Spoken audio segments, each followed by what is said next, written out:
நீங்க இந்த வீடியோல என் பசங்களோட சம்மர் வெக்கேஷனுக்கு யூஎஸ் பார்டர்ல நாங்க எங்க ஃப்ரெண்ட் வீட்டுக்கு போனது, அங்க நாங்க வீட்லயே பார்பிக்யூ பண்ணி சாப்பிட்டது, அப்புறம் வெள்ளைக்காரங்க நடத்தின படகு போட்டியை நாங்க பார்த்தது, நாங்க ரோட்ல போகும்போது எங்க தலைக்கு மேல ஷிப்பு போனது, இப்படி பல விஷயங்களை தான் பார்க்க போறோம். ஸோ நாங்க சம்மர் வெக்கேஷன்ல தான் இந்த மாதிரி கொஞ்சம் அவுட்டர்ல உள்ள ஃப்ரெண்ட்ஸ் வீட்டுக்குலாம் போய் ஸ்டே பண்ணிட்டு வருவோம். அந்த மாதிரி தான் இந்த ஃப்ரெண்ட் வீட்டுக்கு போயிருந்தோம். கொஞ்சம் லேட் ஆயிடுச்சு. யூஸ்வலா வந்து நாங்க ஏர்லி மார்னிங் இல்ல லேட் நைட் தான் அவங்க வீட்டுக்கு போவோம். அதனால நாங்க ஒரு 11 மணிக்கு தான் கிளம்பணும். பார்த்தா ஹைவேஸ்ல ஃபுல்லா பயங்கர டிராபிக் போல இருக்கு. ஊரை சுத்தி போற மாதிரி வழி தான் காமிச்சிச்சு, ஊருக்குள்ள போய் போற மாதிரி. அதுல போனா வந்து யூஸ்வலா 2 hours 2.5 hours தான் இவங்க வீட்டுக்கு ஆகும். 5 hours கிட்ட ஆயிடுச்சு. இன்னைக்கு பயங்கர டிராபிக், ரொம்ப நின்று போயிட்டே இருந்தோம். ஸோ ஒரு மாதிரி ரொம்ப டயர்ட் ஆயிடுச்சு எங்களுக்கு டிராவல் பண்ணி. பட் போற வழியெல்லாம் ரொம்ப பியூட்டிஃபுல்லா இருந்தது. வயல் எவ்வளவு பெரிய வயல் பாருங்க. நம்ம ஊர்ல மாதிரி குட்டி குட்டி வயல்லாம் கிடையாது, பெரிய பெரிய வயல். இங்க வந்து மெயினா சோளம் தான் போட்டிருக்காங்க. ஐ திங்க் நிறைய இடத்துல வந்து ஹார்வெஸ்ட் முடிச்சுட்டாங்க. ஆனா இவங்களுக்குலாம் வந்து பயமாவே இருக்காதான்னு தெரியல. ஒரு வீடு தான் இருக்கும், சுத்தி பல ஏக்கர்ல நிலம் இருக்கும். ஒரு வழியா நாங்க வீட்டுக்கு போய் சேர்ந்துட்டோம். ஆக்சுவலி நாங்கள் சொன்ன மாதிரி யார் வீட்டுக்கு போனாலும் வந்து அவங்க ஒரு லிஸ்ட் கொடுப்பாங்க எங்கள் ஏரியாவில் வாங்கிட்டு வரதுக்கு. ஏன்னா இந்தியன் க்ராசரி, தமிழ் க்ராசரிலாம் வந்து எங்கள் ஏரியாவில் தான் நல்லா கிடைக்கும் அப்படிங்கிறதுனால. ஸோ அந்த திங்ஸ் எல்லாம் வாங்கிட்டு அவங்க வீட்டுக்கு போய் இறங்கிட்டோம். அப்புறம் அதெல்லாம் எடுத்துட்டு ரொம்ப நேரம் ஆயிட்டதுனால ரொம்ப டயர்டா இருந்தது. வாஷ்ரூம் யூஸ் பண்ணணும்னு இருந்தது. அதனால அவசரமா ஃபர்ஸ்ட் போயிட்டு வேலையெல்லாம் முடிச்சுட்டு அப்புறமா திங்ஸ் எல்லாம் எடுத்துட்டு போனோம். யூஸ்வலாவே இந்த கராஜ் டோர் தான் யூஸ் பண்ணி போவோம். காரை பார்க் பண்ணிட்டு மெயின் டோர் அவ்வளவா தெரிஞ்சவங்க யாருமே யூஸ் பண்ண மாட்டோம். தெரியாத யாராவது வந்தாதான் மெயின் டோர்ல வந்து பெல் அடிப்பாங்க. ஸோ நாங்க போனதுமே அவங்க ரெடி பண்ணி வச்சிருந்தாங்க சாப்பாடுலாம். மஷ்ரூம் பிரியாணி பண்ணி வச்சிருந்தாங்க. ஸோ அதை சாப்பிட்டுட்டோம். ஆக்சுவலி இன்னும் கொஞ்சம் ஃப்ரெண்ட்ஸ் வந்து லஞ்சுக்கு வரதா இருக்காங்க அப்படின்னு சொல்லியிருந்தாங்க. அவங்க எங்களை விட லேட்டா, ரொம்ப லேட்டா தான் வந்தாங்க. 4 மணிக்கு வந்து அவங்க எல்லாம் சாப்பிட்டாங்க. கொஞ்ச நேரம் பசங்களாம் விளையாண்டுட்டு இருந்தாங்க. அதுக்கப்புறம் அவங்க கிளம்பி போயிட்டாங்க. அப்புறம் நாங்க மட்டும் தான் ஸ்டே பண்ணுவாங்க. ஈவினிங் வந்து நம்ம வாக்கிங் போலாமா அப்படின்னு கேட்டோம். இவங்க வீட்டுக்கு ரைட் சைட்ல வந்து ஒரு சேனல் போகும், அதை ஒட்டி ஒரு ரோடு இருக்கும். அதுல வந்து யூஸ்வலா நாங்க வரும்போது லெஷர்லி அந்த மாதிரி வரும்போது வாக்கிங் போவோம். ஐ திங்க் லாஸ்ட் இயருக்கு முந்தின இயர் வந்து சம்மர் வெக்கேஷனுக்கு இங்க 1 வீக் வந்திருந்தோம். பசங்க வந்து சைக்கிளையும் பூட்ல போட்டு எடுத்துட்டு வந்துட்டோம். ஸோ ஈவினிங் ஆனா அவங்க சைக்கிள் ஓட்டுவாங்க, நாங்க வந்து வாக்கிங் போவோம். அந்த மாதிரி பண்ணிட்டு இருந்தோம். ரொம்ப நல்லா இருக்கும், ரொம்ப லஷர்லியா இருக்கும் லைஃப். இங்க ரொம்ப கோவமா இருக்கும், பெருசா யாரும் இருக்க மாட்டாங்க, அந்த மாதிரி இருக்கும். இந்த சேனல் வந்து மேன்மேட் சேனல். இதுல வந்து ஒன்லி கூட்ஸ் மட்டும்தான் எடுத்துட்டு போற ஷிப்ஸ் வரும். Canada to US, US to Canada இங்க நடக்கும். ஒரு வெப்சைட் இருக்கு, அதுல போய் பார்த்தா எந்த டயத்துல ஷிப் வந்து இங்க கிராஸ் ஆகும் அப்படிங்கிறது தெரியும். இன்னைக்கு நாங்க யதார்த்தமா தான் வந்தோம். வந்த போதே ஷிப் போயிட்டு இருந்தது. முன்னாடிலாம் நாங்கள் வந்து ஷிப் டைம் பார்த்துட்டுலாம் வந்து பார்ப்போம். இப்போ வந்து நல்லா க்ளோஸ் பை போயிட்டு இருந்தது. ரொம்ப ஸ்லோவாக தான் போகும். பயங்கர ஹெவி வெயிட்ல கண்டெய்னர்ஸ்லாம் வச்சுட்டு போவாங்கன்னு நினைக்கிறேன். ஸ்லோவாக தான் போவாங்க.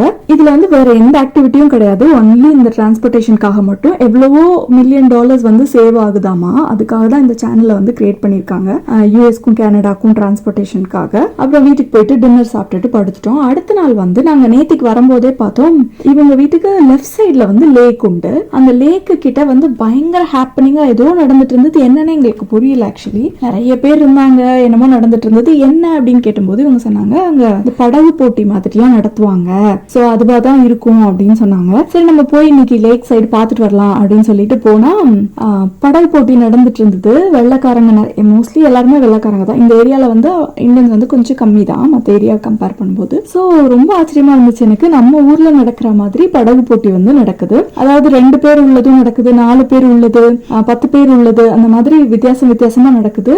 அதை பாக்குறதுக்கு அவ்வளவு கிரௌட் வந்து சைடுல வந்து சேர் போட்டு 2 கரையிலயும் உட்கார்ந்துருக்காங்க. இந்த போட்டிக்காக அவங்க வந்து டிராபிக் எல்லாம் க்ளோஸ் பண்ணி வச்சிருக்கானுங்க. லோக்கல் டிராபிக் மட்டும் தான் அலௌட் அப்படின்னு சொல்லிட்டு ஒரு போர்டு வச்சிருக்காங்க. எவ்வளவு இதுவா பண்றாங்க பாருங்க. இந்த ஸ்போர்ட்ஸ்க்குலாம் கெனடியன்ஸ் வந்து இம்பார்ட்டன்ஸ் கொடுப்பாங்கன்னு எனக்கு இவ்வளவு நாள் தெரியாது. அதுக்கப்புறமா வீட்டுல போய் மத்தியானம் சமையல் வேலை ஆக்சுவலி அவங்க தான் சமைச்சாங்க.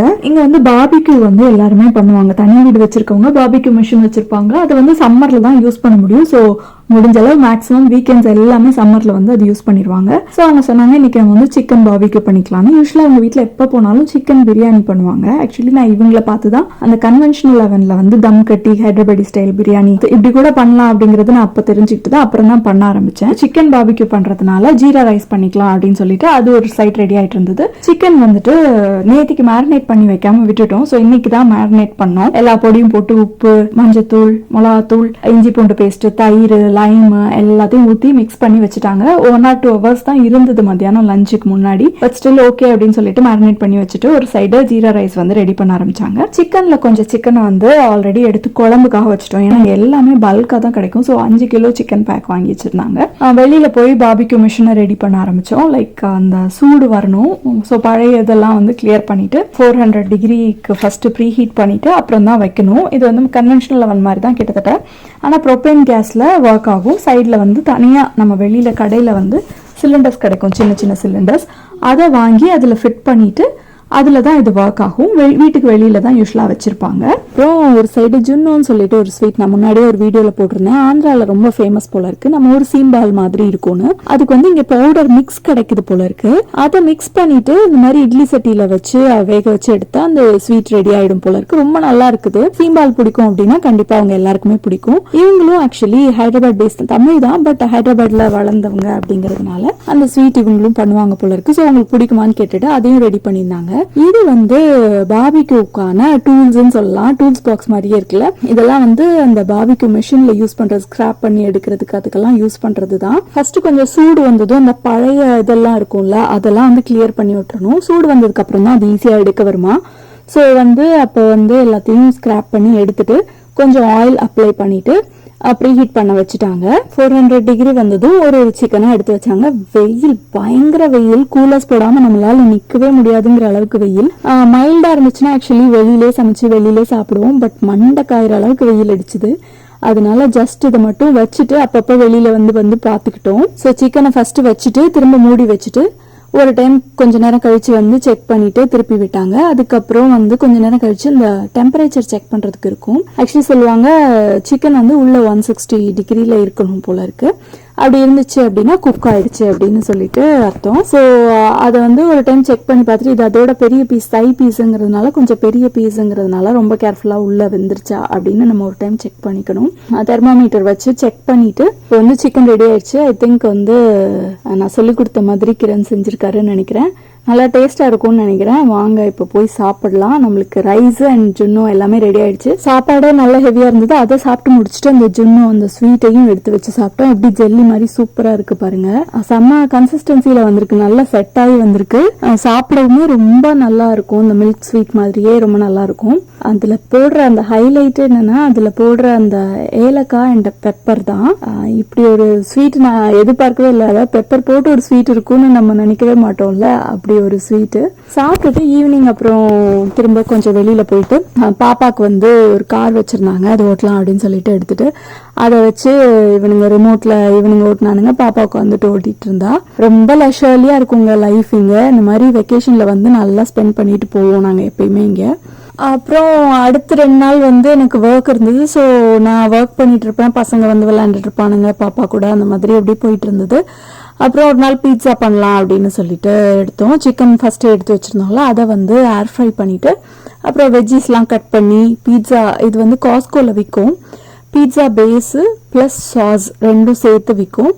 நம்ம வந்து அதை வாங்கிட்டு மேலே சாஸ் அப்ளை பண்ணிட்டு நம்ம என்ன டாப்பிங்ஸ் வேணுமோ அதை போட்டுட்டு சீஸையும் போட்டுட்டு பேக் பண்ணி எடுக்க வேண்டியதான். ரொம்ப ஈஸியாகவும் இருக்கும், ரொம்ப நல்லாவும் இருக்கும். ஐ திங்க் இந்த கிரஸ்ட் பார்க்க வந்து வீட்டில் தான் செஞ்சிருப்பாங்கன்னு நினைக்கிறேன். ஏன்னா ப்ரௌனாக இருக்கு, ஒயிட் பிரெட் மாதிரி இல்லை. ஸோ ஹெல்த்தியான ஆப்ஷன் தான் நினைக்கிறேன். மேலே வந்து நிறைய வெஜ்ஜீஸ் போட்டு ரொம்ப நல்லா பண்ணாங்க. ஆக்சுவலி சிக்கன் தான் போட்டிருந்தாங்க. இன்னைக்கு டியூஸ்டே அப்படிங்கிறதுனால நான் வந்து வெஜிடேரியன் அப்படிங்கிறதுனால எனக்கு மட்டும் டோஃபூஸ் போட்டு கேப்சிகம்லாம் போட்டு பண்ணியிருந்தாங்க. அவங்களுக்கு வந்து சிக்கன்லாம் போட்டு பண்ணியிருந்தாங்க. வெஜ் வந்து ரொம்ப சூப்பராக இருந்தது. சிக்கன் வந்து அதை விட ரொம்ப சூப்பராக இருந்தது அப்படின்னு விஜய் சொன்னாங்க. நான் சாப்பிட முடியல. அதுக்கப்புறம் அடுத்த நாள் வந்து பசங்களுக்கு கிளாஸ் இருக்கு அப்படின்னு சொல்லிட்டு நாங்க கிளம்பிட்டோம். கிளம்பும் போது பார்த்தா நம்ம ஆக்சுவலி ஒரு டனல் கிராஸ் பண்ணி தான் அவங்க வீட்டுக்கு வரணும். டனலுக்கு மேல அந்த சேனல் போகும். நம்ம வாக்கிங் போகும்போது பார்த்தோம்ல அந்த சேனல் போகும். நாங்க கரெக்டா அந்த டனலை கிராஸ் பண்ணும்போது பாத்தீங்கன்னா மேல இன்னைக்கு வந்து ஷிப் போச்சு. இந்த மாதிரி நாங்க இது வரைக்கும் பார்த்ததே இல்லை. உங்களுக்கும் காமிக்கிற மாதிரி இன்னைக்கு லக்கிலி இந்த ஷிப் போகுது பாருங்க. செம்மையா இருக்குல்ல பார்க்கவே. எங்களோட இந்த வெக்கேஷன் நாங்க ஸ்பெண்ட் பண்ண விதம் வந்து உங்களுக்குமே பார்க்க நல்லா இருந்திருக்கும்னு நினைக்கிறேன். இன்னொரு வீடியோல சந்திக்கலாம். Bye by.